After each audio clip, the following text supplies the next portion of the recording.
Back to school stress, why mums disappear and how to come back. Hi, I'm Emma. If you're anything like the mums I work with, this back to school season can feel like a lot. New teachers, new routines, children with big feelings, and you trying to hold it all together. Now today I want to talk about two things that often get missed. One is why we feel our children's worries so deeply, sometimes more than they do. And two, how perfectionism can sneak in and make September so much heavier than it needs to be. And of course, I'll share a few practical shifts you can make to protect your own energy and well-being this month. Now, as mums, we don't just see our children's worries, we feel them. When your child is anxious about school, it doesn't just stir up concern in the present, and that is pretty intense by itself. It can also awaken your own old memories. Maybe the first day you were left at school, or the anxiety of fitting in, or just the sense that something might go wrong. And now, as an adult, you also carry a big awareness of risk. Bullying, academic struggles, friendships, safety. So you're not just holding your child's small worries, you're overlaying them with your own past and your adult fears. So no wonder it can feel overwhelming. Now, a tip here is to try to see your child as their own person with their own story. Their life isn't a repeat of yours. They get to have their own experience in their own way, and there will be ups and downs. But when you remember this, they are not repeating your story. You can free yourself a little from carrying both your history and their present. The second layer that makes September so hard is perfectionism. Now, culturally, mums are expected to manage everything, the practical, the emotional, the logistical.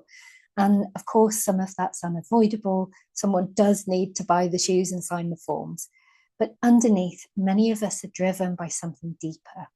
And that's the belief that if we don't get it right, we'll be seen as failing. Perfectionism often comes from an underlying fear. Fear that if you make a mistake, you'll be judged, or fear that if you miss something, your child will suffer. And underneath that fear is often a quiet, self-protective belief. And this is subtle.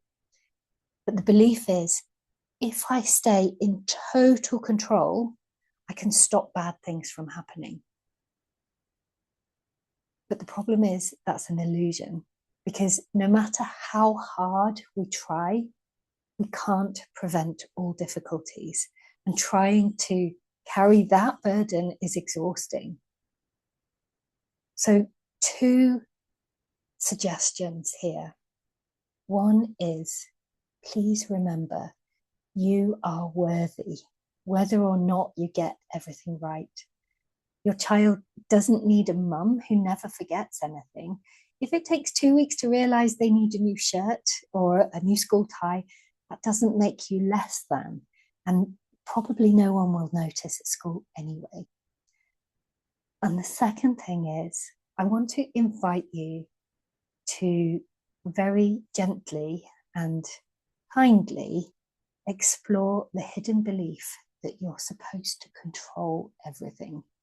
Now, it's really easy when we start to identify these underlying, almost hidden beliefs to shame ourselves into thinking, oh, well, there's something else that I'm doing wrong. Please don't go there. It's a normal and understandable self-protective belief strategy that helps us deal with uncertainty. And especially when you're responsible for a whole other human being or multiple, that's a big responsibility. And so, of course, we want to try our best. But working on a belief that is actually not true is going to set you up for huge disappointment and frustration. So I want to invite you to ask yourself with kindness that maybe you have this belief and curiosity, what do I think will go wrong if I don't do it all? Just gently inviting a reflection on all the possible outcomes that you're trying to avoid. And then I want to ask you to reflect on this question. What would it mean if I really could control everything? Now, for me, this brings up the idea, well, if I could control everything, then that would mean I have to be responsible for everything. And there are so many variables in a day that would take up a lot of time and be pretty exhausting. The other question is, what would it mean if I can't control everything?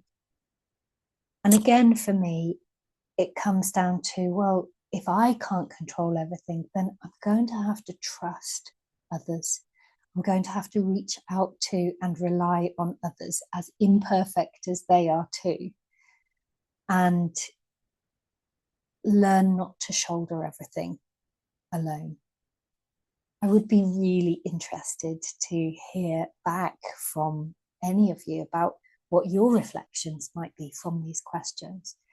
And sometimes just naming these kind of beliefs, especially this one about wanting to be in control and feeling like we ought to be in control. And that's why we're trying so hard. It can show how heavy and unrealistic it is, and how exhausting it can be. So when we're thinking about what we can control, this is where I want to introduce the circle of control. There are some things in life we can control, they are in the circle, and other things that we can't control, and they're outside the circle. Some of the things that are inside the circle of control are your own choices, your own thoughts, and your own reactions to your feelings, events that happen around you, and so on. And honestly, even some of these can be a bit tricky to be in full control of.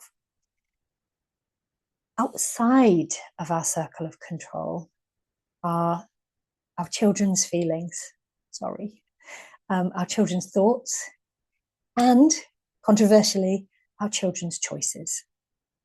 I know that can feel hard to accept. We can't control what our children choose, but the good news is we can influence them. And we influence our children most through our own presence, attentiveness, and consistency. And if you think about the way that you respond to your children, what is it that gets your children to cooperate more often than not? And I want to distinguish influence from forcing children into compliance through fear. This is actually the core of my work, which is shifting from control, usually through fear, but which actually is an illusion. We can't control our children, they're whole other people. And anyway, when we try and force them through fear, it usually backfires. If it doesn't in the moment, then it will come back and it often create difficult circumstances later on. But if we shift from control to influence, here we can operate from a place of mutual respect, guidance, confidence in your own teachings for your children, and patience for them making mistakes.